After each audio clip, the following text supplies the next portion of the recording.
बिस्मिल्लाहिर्रहमानिर्रहीम। मैं हूं आपका अपना माहिर हैवानात डॉक्टर मोहम्मद आरिफ। आपका अपना लाइफस्टाइल हेल्थ चैनल में सब देखने वाले किसान भाइयों और दोस्तों को खुशामदीद कहते हैं। उम्मीद है सब किसान भाई खैरियत से होंगे। प्यारे किसान भाइयों, आज आपके साथ एक साड़ू की मखसूस किस्म जो है उसका केस आपके साथ शेयर करेंगे। साड़ू चुके जिसको कि सोजिश हैवाना भी कहा जाता है और इसको हम अपनी वेटरनरी की जुबान में कहते हैं मेस्टाइटिस। मेस्टाइटिस की काफ़ी सारी इकसाम है और इसकी काफ़ी सारी वजूहात हैं। इसकी जो वजूहात है इसमें बैक्टीरिया सरे फहरिस्त हैं, वायरसेस की वजह से भी होता है और फंगस की वजह से, उल्ली की वजह से मेस्टाइटिस होता है। लेकिन जो ज़्यादातर डेयरी इंडस्ट्री को जो सामना करना पड़ता है वो है बैक्टीरिया की वजह से। दुनिया में जहां कहीं भी जानवर पाले जाते हैं डेयरी की शक्ल में, जब उनमें खुदा न खास्ता मेस्टाइटिस का हमला हो जाता है तो डेयरी में जो सबसे ज्यादा बीमारी सरे फहरिस्त है वो है मेस्टाइटिस, साड़ू यानी कि हिवाने की सोजिश। अब बाज़ औक़ात ये इतनी शिद्दत के साथ आती है कि मुकम्मल हिवाना जो है वो ख़त्म हो जाता है। बाज़ का जानवर की जान भी ये ले बैठता है और अगर जानवर की जान बच गई है तो हिवाना जो है वो मुकम्मल तौर पर तबाह हो जाता है। अगर हिवाना भी थोड़ा सा बच गया है तो दूध जो है वो मुस्तकिल तौर पर काफ़ी हद तक कम हो जाता है। आज आपके साथ जो केस शेयर कर रहा हूं ये साड़ू की सबसे खतरनाक तरीन किस्म है, क्योंकि ये 5 से 6 घंटों के दौरान जो है वो दूध जो है वो पानी मुकम्मल तौर पर बन जाता है। और अगर 10 से 12 घंटे इसकी जो इलाज है, इसकी जो ट्रीटमेंट है, अगर वो लेट हो जाए तो मुकम्मल तौर पर इसका क्वार्टर जो है वो ज़ाया हो जाता है। सिर्फ क्वार्टर का मतलब इसका जो थन है उस साइड की जो अट्टी होती है जिसको पंजाबी में अट्टी कहते हैं वो मुकम्मल तौर पर ज़ाया हो जाती है अगर टाइम पर इसका इलाज नहीं किया गया। आज का जो प्रोग्राम आपका शेयर किया जा रहा है ये इसीलिए शेयर किया जा रहा है कि अगर आपके साथ खुदा ना खास्ता ये वाला जो केस है ये आपके जानवर को आता है तो आपने फ़ौरन से पहले अपने इलाके के तजर्बाकार तरीन जो डॉक्टर हैं उनसे आपने रब्ता करके इलाज मुआवजा शुरू कर लेना है, नंबर 1। नंबर 2, देसी जो अद्वियात हैं उनका सहारा आपने कतई तौर पर ऐसी सूरत हाल में नहीं लेना, क्योंकि देसी अद्वियात जो हैं ये आहिस्ता आहिस्ता अपना असर दिखाती हैं। और इस मेस्टाइटिस की जो आज आपके साथ शेयर कर रहा हूँ इसमें इतना वक्त नहीं होता कि आप देसी अद्वियात का सहारा ले सकें। तो आइए हम अपने अगले स्टेप की तरफ चलते हैं। सबसे पहले मैं आपको जिस फार्मर की गाय का केस आपके साथ शेयर किया जा रहा है, सिर्फ 10 सेकंड की क्लिप में आपको ये बताना चाहूँगा ये फार्मर आप इस स्थान के बारे में क्या कहना चाहते हैं, उनको क्या मसला दरपेश आया। ਵਜੇ ਚੋਈ ਹੈ ਤੇ 12 ਲੀਟਰ ਦੁੱਧ ਦਿਨ ਦਿੱਤਾ ਤੇ ਸਵੇਰ ਜਦੋਂ ਅਸੀਂ 6 ਵਜੇ ਚੋਣ ਲੱਗਿਆ ਤੇ ਇਹਦਾ ਹਵਾਨਾ ਇੱਕ ਸਾਈਡ ਨੂੰ ਸੁੱਜਿਆ ਹੋਇਆ ਸੀ ਤੇ ਲੱਤ ਨੂੰ ਵੀ ਜਿਹੜਾ ਨਾਲ ਲੰਗੜਾ ਹੋਇਆ ਸੀ। ਠੀਕ ਹੈ ਤੇ ਦੁੱਧ ਨੂੰ ਕੋਈ ਨਹੀਂ ਦਿੱਤਾ, ਐਵੇਂ ਪਾਣੀ ਆਇਆ ਵਿੱਚੋਂ ਥਣਾ ਦੇ ਨਾ। प्यारे किसान भाइयों, आपने एक किसान की जो है वो बात सुन ली है। इस मेस्टाइटिस को हम अपने वेटरनरी की जुबान में, जहां पर हमारे यंग डॉक्टर जो है वो इस प्रोग्राम को देख रहे हैं, इसको कहते हैं स्टेफिलोकोकल मेस्टाइटिस। इनके स्टेफिलोकोकस जो बैक्टीरिया है वो इसका कॉजेटिव ऑर्गेनिज्म है। क्योंकि अगर हमें पता चल जाए कि ये जो साड़ू आया है, ये जो मेस्टाइटिस जो है इसका जो कॉजेटिव ऑर्गेनिज्म है यानी कि जिस बैक्टीरिया की वजह से ये हो रहा है, अगर ये हमें पता चल जाए तो जो इलाज है वो तकरीबन आपका 90% जो है वो हमारे हाथ में होता है। अब मुख्तलिफ बैक्टीरिया जब हिवाने पर हमला आवर होते हैं तो अपनी अलामात जो है मुख्तलिफ किस्म की देते हैं। उन्हीं अलामात को हम बारीक बीनी से जब मुशाहिदा करते हैं तो हमें अंदाज़ा हो जाता है कि इसमें ये वाला मामला, ये बैक्टीरिया इसमें मुलव्वस है और उसके लिहाज से जो बेहतर मेडिसिन है वो हम अप्लाई करते हैं तो इंशाल्लाह हमें रिजल्ट मिल जाता है। तो आज का जो हमारा जो केस है इसको मैं आपके साथ डिस्कस करना चाहूंगा कि जो स्टेफिलोकोकस मेस्टाइटिस है ये बड़ा ही ड्रामेटिकली इनके जादुई तौर पर जानवर पर असरअंदाज होता है कि सुबह की चवाई फार्मर ने ठीक कर ली है, शाम की चवाई ठीक कर ली, तो सुबह की चवाई में जो है ये हमला आपको नजर आ जाता है, ये शाम की चवाई में आता है। यानी कि एक वक्त की चवाई जो है वो बेहतर बिल्कुल ठीक थी, दूसरे वक्त की चवाई में ये मामला आ गया। अब आता कैसे है, जब दूसरा वक्त आता है, एक सुबह मिसाल तौर पे आपने चवाई कर लिया, शाम में आप चवाई करने लगे तो आपने देखा कि आपके जानवरों का जो हिवाना है, गाय या भैंस है, वो बहुत ज्यादा सूज चुका था, फूल चुका था, काफी उसका साइज जो है वो बढ़ चुका था, वो सुर्ख हो चुका था। हाथ लगाने में अगर उसको टच करेंगे तो वो आपको बहुत गर्म महसूस होगा और उसके साथ बगौर आप मुशाहिदा करेंगे तो उसमें बारीक छोटे छोटे उसमें वो फट चुका होगा, हाथ नहीं लगाने देगा, नंबर 1। नंबर 2 सिलसिलाकार यह है कि जानवर ने चारा मुकम्मल तौर पर छोड़ चुका होगा, ऐसी सूरत में जो केस अभी आपके साथ डिस्कस कर रहा हूं मैं। दूसरा यह है कि उसका गोबर जो है या तो वो मुकम्मल तौर पर बंद हो चुका होगा या उसने उसको डायरिया पेचेस लग चुके होंगे। अगर हम उसका बुखार चेक करेंगे तो वो 106 डिग्री फ़ारेनहाइट से लेकर 108 डिग्री फ़ारेनहाइट तक इसका बुखार जो है वो जा चुका होता है। इस मेस्टाइटिस की सबसे जो बड़ी पहचान है वो ये है कि जिस साइड वाला जो थन है, क्योंकि इसमें ज्यादातर 1 या 2 थन ही इन्वॉल्व होते हैं, इसमें शामिल होते हैं जिसको ये मर्ज आता है, जिस साइड वाला अगर वो राइट साइड है या उसकी लेफ्ट साइड है, जिस साइड का भी थन जो है वो मुतासर हुआ होगा उसी साइड वाली जो टांग है उसमें लंगड़ा होगा, लंगड़ापन होगा।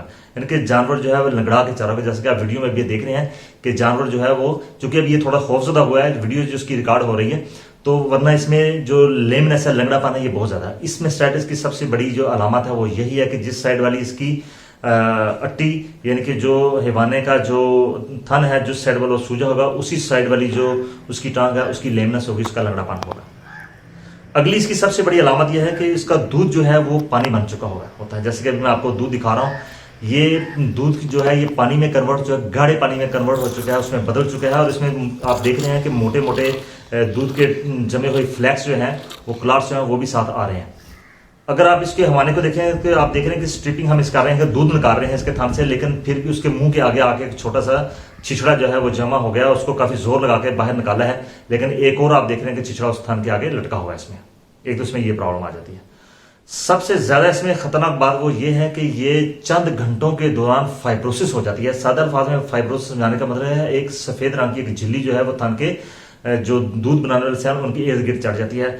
जो जो ये लेट होता जाता है ट्रीटमेंट, तो जो मेडिसिन हमने यहाँ इसमें इस्तेमाल करनी होती है वो मुकम्मल तौर पर अंदर जज़ब नहीं हो पाती। प्रोग्राम दिखाने का मतलब यह है जहां जहां इस दोस्त इस प्रोग्राम को देख रहे हैं और अगर उनकी जिंदगी में या कहीं उनके यार जो दोस्त हैं या दूसरे किसान भाई हैं उनको ये प्रॉब्लम आ जाती है, तो फौरन से पहले अपने डॉक्टर से रजू करना है ताकि वो आके इसका इलाज मुआवजा करें। क्योंकि अगर इसकी शिद्दत बहुत ज्यादा हो जाए और ये 24 घंटे से ज्यादा हो जाए तो मुकम्मल तौर पर परमानेंट वो जो इसका क्वार्टर है या थन है वो मुकम्मल तौर पर जाया हो जाता है और दूध इसमें नहीं रहता। अब इसी की मैं एक और आपको सूरत दिखाता हूं। ये तो थी एक्यूट फॉर्म, यानी कि फौरी आ जाए, 4 से 5 घंटे के अंदर ये मामला आ गया। बाज़ का आपने देखा होगा कि आपका जो जानवर का जो थन है वो आहिस्ता आहिस्ता दूध उसमें कम होता जाता है। कभी कभार उसमें छिछड़े आना शुरू हो जाते हैं, छोटे छोटे इनके ब्लड इसके मिल्क के क्लॉट से दूध पूरा होता है। एक इसकी और सबसे बड़ी लामत होती है कि अगर ये वाला मामला आ जाए कि काफी लंबा ये चला गया तो पहली 5 से 6 धारें जो है वो पतली पानी वाले दूध की होंगी, उसके बाद असल दूध शुरू हो जाता है। ऐसी सूरत हाल में भी जानवर जो फार्मर है वो इसको नजरअंदाज कर देता है। डॉक्टर के पास उस वक्त आता है जब उसका दूध आधा किलो या 1 पाव या आधा किलो रह जाता है, फिर वो डॉक्टर के पास ट्रीटमेंट ले जाता है। ये सूरत हाल में उसने अपना टाइम जो है गंवा दिया होता है। ऐसी सूरत हाल में आप अपने जानवर का जो एक ट्रीटमेंट जो है वो आप स्टार्ट कर लें और दूध जो है उसको लेबोरेटरी में आप कल्चर सेंसिटिविटी टेस्ट के लिए आप लाजमी भेज दें ताकि पता चल सके कि इसमें कौन सा बैक्टीरिया है, ताकि टाइम जाया ना हो। अभी आ जाते हैं इसके इलाज मुआवजे की तरफ। इलाज मुआवजे में आपको अपना जाती एक्सपीरियंस दूंगा। जब बहुत ज्यादा स्वेलिंग हो, इनके हवाना जो है बहुत ज्यादा फूल चुका है, बहुत ज्यादा स्वेलिंग हो चुकी है, इन्फ्लेमेशन बहुत ज्यादा हो चुकी है, तो जब इन्फ्लेमेशन बहुत ज्यादा हो चुकी है तो ऐसी सूरत हाल में क्या होता है कि जो खून की बारीक नालियां हैं वो प्रेस हो जाती हैं और क्वार्टर को पूरा ब्लड नहीं मिल रहा था और उसके स्लफिंग होने के चांसेस यानी कि उसके गलने सड़ने के चांसेस बहुत ज्यादा बढ़ जाते हैं। सबसे पहले आप कोशिश कीजिए कि आप स्टीरॉइड का आपने एक सिंगल डोज जो है वो लाजमी देनी है, जिसमें प्रेडनिसोलोन जो है वो सरीफिर 10 सीसी आपने प्रेडनिसोलोन जो इंजेक्शन है ये आपने इसको देना है। अगर आपका जानवर प्रेग्नेंट है तो फिर इससे आप मुहतात रहिए। अगली जो सूरत हाल है इसमें आपने जानवर को देना है पेन किलर देना है, यानी कि दर्द भी खत्म करे और इसकी सूजन भी खत्म करे। इसके लिए हमारे पास इंजेक्शन फ्लूनिक्सिन मेग्लोमाइन यानी कि लॉक्सन की शक्ल में यह आपने 20 ml देना है। अगर आप ये नहीं देना चाहते तो इसकी जगह और है कीटोप्रोफन आपने 10 ml जो है वो जानवर को देना है इसके, और ये आपने लगातार 3 से 4 दिन आपने इस्तेमाल करना है ताकि हैवानी की सोजिश भी कम हो जाए और जानवर का जो लंगड़ापन है वो भी काफी हद तक जो है वो बेहतर हो जाए। इंशाल्लाह वो दूसरी खुराक पे ही ये ठीक हो जाता है। अभी आ जाते हैं एंटीबायोटिक थेरेपी पर। एंटीबायोटिक थेरेपी जो मैं इस्तेमाल करता हूं उसमें इंजेक्शन टाइलोसिन बहुत ही बेनिफिशियल है, बहुत ही मुफीद है। टाइलोसिन जो है 20% आपने इसकी 20 ml जो खुराक है दिन में 1 मरतबा देनी है, और इंजेक्शन जेंटामाइसिन 10% 10% जो है जेंटामाइसिन, इसकी डोज आपने 15 से 20 ml जानवर के वजन के लिहाज से आपने दिन में 1 मरतबा देनी है। 24 घंटों में आपने ये देनी है।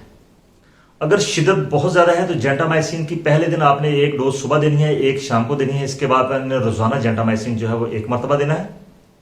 इंजेक्शन मेप्रासान या सीपीएम क्लोरोफेनोमेन जो है ये आपने 10 ml जो है 2 दिन लाजमी चलाना है, क्योंकि जब भी फाइब्रोसिस होती है तो एलर्जिक रिएक्शन होने के चांसेस बहुत ज्यादा होते हैं, ताकि ये भी कम हो जाए।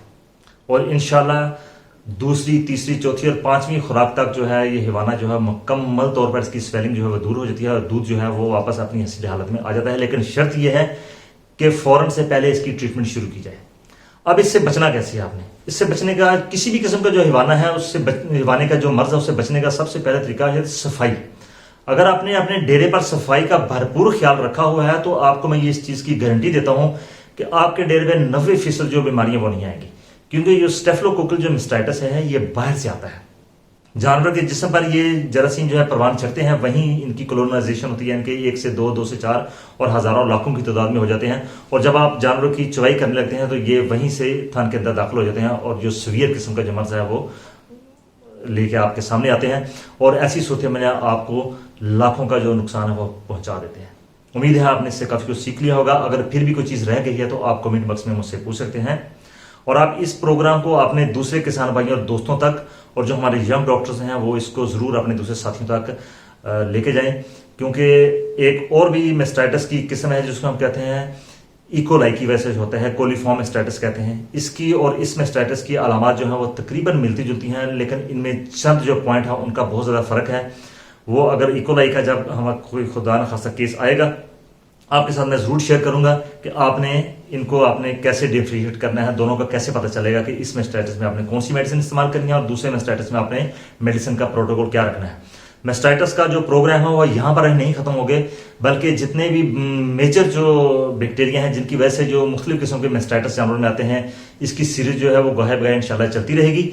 आप इस प्रोग्राम को अपने दूसरे साथियों तक जरूर शेयर कीजिए। नए आने वाले जो साथी हैं हमारे लाइफस्टाइल हेल्थ चैनल पर, वो चैनल को जरूर सब्सक्राइब कर लीजिए ताकि आप हमारी लाइफस्टाइल फैमिली का हिस्सा बन सकें और दिए से दिए जलने का जो हमने बेड़ा उठा रखा है वो अपने मंजिल मकसूद पर पहुंचे। आपका बहुत शुक्रिया। अल्लाह हाफिज।